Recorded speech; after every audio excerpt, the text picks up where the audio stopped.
Vong Navarro bigla ang pumunta mismo sa NBI muli.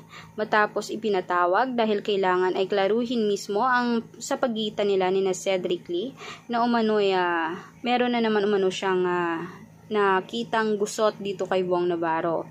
Napatunayan naman ng korte na hindi pa naman lahat ay klaro dahil maaring gawa-gawa o imbento lamang ni na Cedric Lee at ng mga kampo nito para naman mapatigil sa pagiging host ng Showtime itong si Vong Navarro. Talaga naman ang kasamaan nila ay hindi talaga mapigilan. Sa loob man o sa labas ay meron talaga silang tauhan. Kung gayon pa man ay kanilang dapat pagbayaran ang kanilang mga ginagawa. Lalong-lalo na ngayon may mga spy din umano sila sa loob ng kulungan.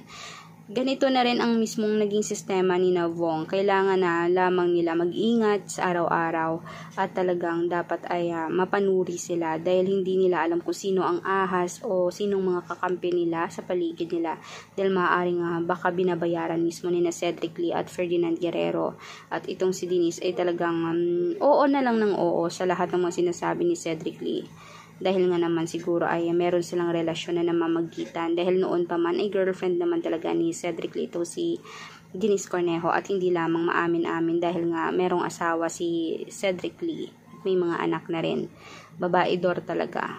Dito pa lang ay malalaman mo ng hindi mabuting tao itong Cedric Lee na ito dahil hindi nakokontento sa isa. Kaya guys, for more public videos o more updates, please mag-subscribe, i-like at i-share ang ating videos. Maraming salamat mga kanetasan.